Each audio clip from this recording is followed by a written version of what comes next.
รายการต่อไปนี้เป็นรายการทั่วไปสามารถรับชมได้ทุกวัย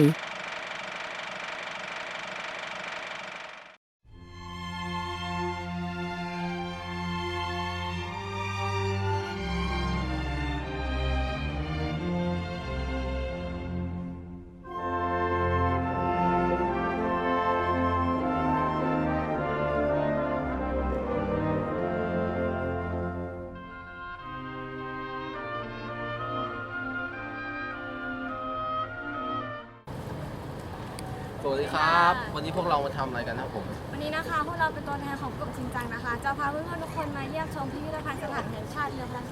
ระราชพิธีค่ะน่าสนใจมากๆเลยครับงั้นเราไปชมกันเลยค่ะครับผม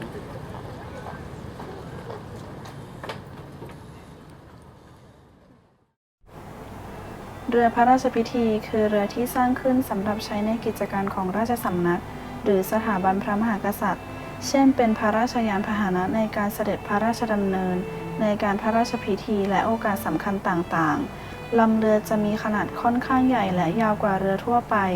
ใช้พายเล่นกินน้ำตื้นบรรจุคนได้จำนวนมากโขนเรือนิยมทำเป็นรูปลักษณ์ในตำนานปรัมปราบางครั้งเรียกรวมๆว่าเรือรูปสัตว์ต่อมาสำนักพระราชวังกองทัพเรือและกรมศิลปากรได้ร่วมกันอนุรักษ์ฟื้นฟูและสืบสานการสร้างเรือพระราชพิธีรวมทั้งแบบแผนขบวนพยุหญาตราชนมาศสนองพระราชดำริของพระบาทสมเด็จพระเจ้าอยู่หัวไว้เป็นมรดกวัฒนธรรมล้ำค่าของชาติกล่าวได้ว่าประเทศไทยเป็นหนึ่งในโลกที่ทำรงไว้ซึ่งราชพิธีว่าด้วยการเสด็จพระราชดำเนินทางน้ำด้วยเรือของสถาบันพระมหากษัตริย์จากอดีตจวบจนปัจจุบันมาถึงตรงนี้นะคะเราจะพาเพื่อนทุกคนไปเยี่ยมชมประวัติของเรือแต่ละลำที่ใช้ในพระราชพิธีกันนะคะใช่ครับซึ่งเรือแต่ละมันมีความสวยงามมากๆเลยครับพวกเราจึงอยากให้ทุกคนได้เห็นเหมือนกับที่พวกเราสองคนเห็นครับงั้นตามพวกเรากันไปเลยค่ะ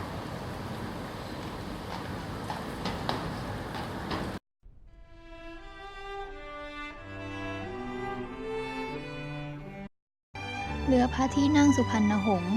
สำหรับเรือพระที่นั่งสุพรรณหงส์ลำปัจจุบันนี้สร้างขึ้นในช่วงปลายสมัยรัชกาลที่ 5 เพื่อทดแทนเรือพระที่นั่งสุพรรณหงส์ลำเดิมเครื่องประกอบของเรือพระที่นั่งสุพรรณหงส์คือผู้ห้อยที่หัวเรือพระที่นั่งสุพรรณหงส์ทำด้วยขนของสัตว์ชื่อจามรีนำมาประกอบทำเป็นชั้นๆตามทรงของพุ่มที่เป็นแบบอยู่ข้างใน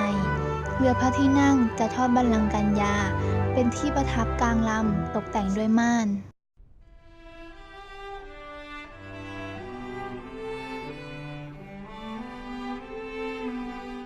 เรือพระที่นั่งอเนกชาติผู้ชงเรือพระที่นั่งอเนกชาติผู้ชงสร้างขึ้นใหม่ในสมัยพระบาทสมเด็จพระจุลจอมเกล้าเจ้าอยู่หัวรัชกาลที่ 5 จะเป็นเรือพระที่นั่ง4ในลำดับชั้นรองใช้ในการเสด็จพระราชดำเนินลำรองภายหลังนำเข้ากระบวนพยุหญาตราชลมารเรียกว่าเรือพระที่นั่งรองเรือพระที่นั่งอเนกชาติผู้ชงใช้พายทองพายท่านกบินเช่นเดียวกับเรือพระที่นั่งไม่มีนักสล่าเชิญธงไม่มีธงท้าย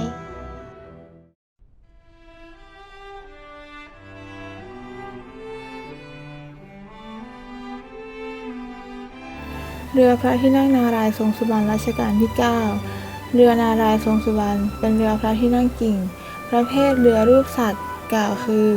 เป็นเรือที่แกะสลักหัวเรือเป็นรูปสัตว์ต่างๆเรือรูปสัตว์ปรากฏขึ้นในรัชกาลสมเด็จพระมหาจักรพรรดิ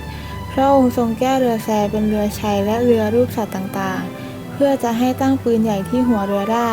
ลักษณะของเรือลำนี้มีความยาว17 วา 3 ศอกกว้าง5 ศอก 5 นิ้วลึก1 ศอก 6 นิ้วกำลัง6 ศอก 6 นิ้วพื้นท้องเรือภายนอกทาสีแดงกำลังฝีพาย65 คน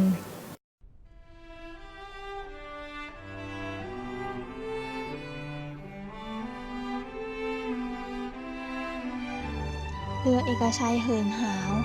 เรือเอกชัยเหินหาวสร้างขึ้นในสมัยรัชกาลที่ 1 เป็นเรือประเภทเรือเอกชัยอยู่ในลำดับชั้นของเรือพระที่นั่งในกระบวนพยุหญาตราชลมารซึ่งเกือบเทียบเท่าเรือพระที่นั่งกิ่งทำหน้าที่เป็นเรือคู่ชักใช้นำหน้าหรือชักลากเรือพระที่นั่งสุพรรณหงส์คู่กับเรือเอกชัยเหลาทองหรือสำหรับชักลากเรือพระที่นั่ง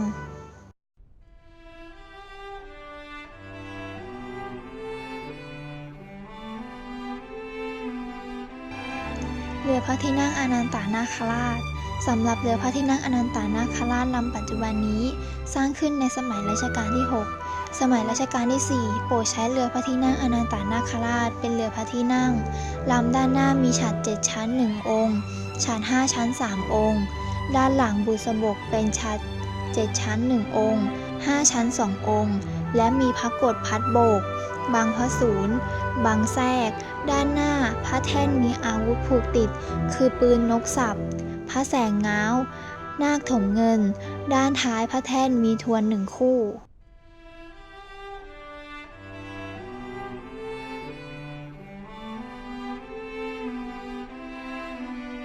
เรือครุฑเหินเห็ดเรือครุฑเหินเห็ดลำเดิมสร้างขึ้นในรัชกาลที่ 1 เป็นเรือรูปสัตว์พื้นดำแต่ได้ถูกระเบิดเสียหายในสมัยสงครามโลกครั้งที่ 2 เรือครุฑเหินเห็ดลำปัจจุบัน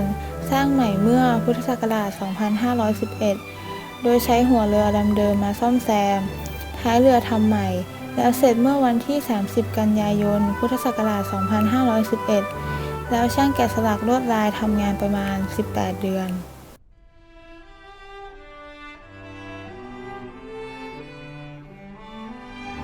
เรือกระบี่ปราบเมืองมารเรือกระบี่ปราบเมืองมารลำเดิมเป็นเรือพื้นดำลำเดิมถูกระเบิดเสียหายกรมศิลปากรได้สร้างขึ้นเมื่อพุทธศักราช 2510 โดยใช้หัวเรือเดิมนำมาซ่อมแซมช่างแกะสลักลวดลายทำงานประมาณ 12 เดือนช่างลักทำงานประมาณ 4 เดือนช่างเขียนทำงานประมาณ 6 เดือนช่างปิดทองและประดับกระจกทำงานประมาณ 4 เดือน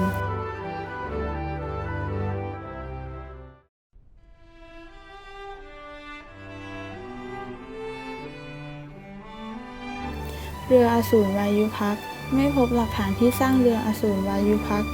โขนเรือเป็นรูปครึ่งยักษ์ครึ่งนกมีส่วนบนเป็นยักษ์ส่วนล่างเป็นนกองค์เป็นสีม่วงลักษณะและขนาดของเรือใกล้เคียงกับเรือกระบี่ปราบเมืองมารในพุทธศักราช 2524 ได้มีการซ่อมเปลี่ยนไม้ตัวเรือที่ผุชำรุดบางส่วนตกแต่งลวดลายลงลักษณ์ปิดทองทาสีตัวเรือและอื่นๆเพื่อให้ทันใช้งานสมโภชกรุงรัตนโกสินทร์ 200 ปี